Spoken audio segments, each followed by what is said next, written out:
और एएमयू का अपना पर्सपेक्टिव, अपना परसेप्शन इस चुनाव को लेकर क्या कुछ है। तो चलिए जानने की कोशिश करते हैं और सबसे पहले शुरुआत करते हैं आपसे।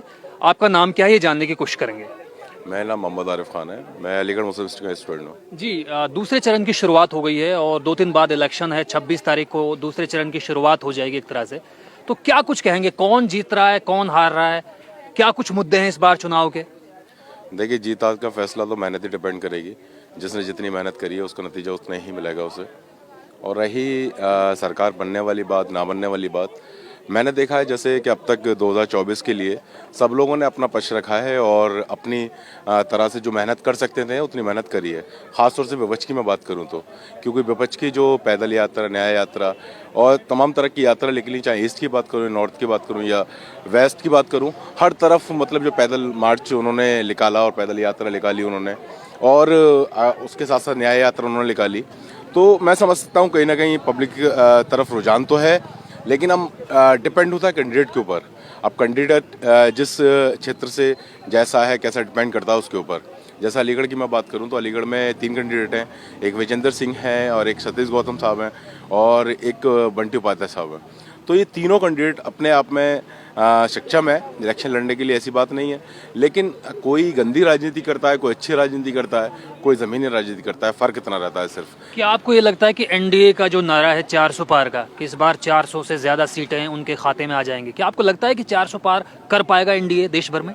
देखिए, मैं आपसे सीधा सवाल अगर करूं कि 400 पार का नारा अगर आप कह रहे हैं कि 400 पार है, तो मुझे जहां तक नॉलेज है बीजेपी 400 पर तो लड़ी नहीं है। पहली बात तो नहीं, मैं एनडीए की बात कर रहा हूँ, एनडीए की, नेशनल डेमोक्रेटिक अलायंस जो गठबंधन है।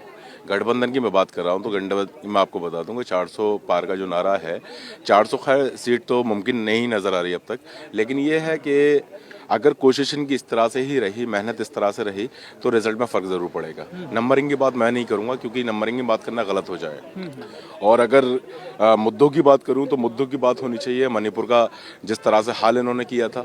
अगर मणिपुर पे अगर बात करते हुए आप आते हैं और जिस तरह से आपने वहाँ जुल्म और ज़्यादती की थी, उसको नज़र में रखते हुए आप वोटिंग करेंगे तो वोटिंग रेशो अलग होगा। अगर मैं बात करूं किसान आंदोलन की, अगर उसको नज़र में रखेंगे आप और नज़र में रखने के बाद आप वोट करेंगे तो रिजल्ट और कुछ होगा। क्या आपको लग रहा है कि क्या आपको बात बता दूं पूरी, अगर आप बात करेंगे सीएनआरसी की तो नज़र में रखते हुए तो वोटिंग रेशो अलग होगा। अगर आप बात करेंगे हाथरस की बेटी की जो रेप हुआ था, रात रात उसकी चिता को जला दिया गया था, तो अगर उसको नज़र में रख के बात करेंगे आप तो वोटिंग रिजल्ट अलग होगा। अगर मैं बात करूंगा पढ़ाई लिखाई शिक्षा के ऊपर, जो मुस्लिम विद्यालय या सेंट्रल यूनिवर्सिटी की अगर मैं बात करूं, जो बजट कटौती, बजट को जिस तरह से काटा गया है केंद्र सरकार की तरफ से, अगर उसको नज़र में रखते हुए अगर आप वोट कास्ट करेंगे तो रिजल्ट अलग होगा। मेरा कहने का निचोड़ सिर्फ इतना है कि जिसने जैसे करे हैं कर्म, उसको मिलेगा वैसा ही नतीजा। तो मैं आखिरी सवाल आपसे ये पूछूंगा कि क्या विपक्ष इन मुद्दों को, जिन विषयों को आप उठा रहे हैं, क्या आपको लगता है कि विपक्ष सही तरह से मीडिया के सामने इन मुद्दों को रख पाया है। हाँ, मैं समझ सकता हूँ कि विपक्ष ने रखने की कोशिश तो की है, लेकिन अब विपक्ष का जिस तरह से मैनिफेस्टो आया है और जिस तरह से उन्होंने वादे किए हैं बेरोजगार को रोजगार देने के लिए, किसानों को एमएसपी देने के लिए या बेटियों को सुरक्षा देने के लिए, या अगर मैं बात करूँ कि सेंट्रल यूनिवर्सिटी जितनी भी हैं उनका बजट बढ़ाने के लिए, एजुकेशन फंड के ऊपर काम करने के लिए, या आप अग्निवीर योजना थी, विपक्ष ने साफ कह दिया अगर सरकार में आएंगे तो बिल्कुल ख़त्म कर देंगे। वो ख़त्म करना भी ज़रूरी है कि नौजवान के साथ मजाक हो रहा है।